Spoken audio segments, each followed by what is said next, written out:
अस्सलाम वालेकुम।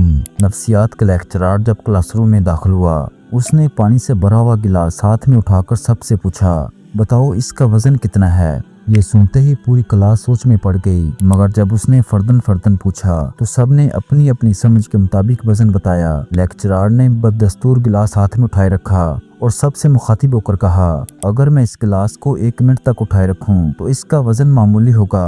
अगर 1 घंटे तक उठाए रखूं तो मेरा हाथ दुखने लगेगा, और अगर 1 दिन तक उठाए रखूं तो मेरा हाथ मफलूज हो जाएगा। जबकि गिलास और पानी का वजन उतना ही है। मेरे अजीज दोस्तों, इसी तरह परेशानी और ख्याली ख्वाब भी वजन रखते हैं, मगर इनका वजन ज़हन उठाता है। कुछ देर के लिए इनके बारे में सोचोगे तो वजन मामूली होगा, अगर दिनों और हफ्तों तक सोचते रहोगे तो ज़हन और जिस्म दोनों मफलूज हो जाएंगे। इसलिए अपनी परेशानी और तकलीफ़ों को राई का पहाड़ मत बनाया करें। तहम्मुल और बुर्दबारी से मसलों को समझें और उनका हल तलाश करें। वो कहते हैं ना कि ढूंढने से तो खुदा भी मिल जाता है। तो ये हमारे छोटे छोटे मसले क्या चीज़ हैं? बेशक दिलों का सुकून अल्लाह की याद में है। तो उम्मीद करता हूँ आपको हमारी ये छोटी सी काविश पसंद आई होगी। खुश रहें, खुशियाँ बांटते रहें। अल्लाह निगहबान।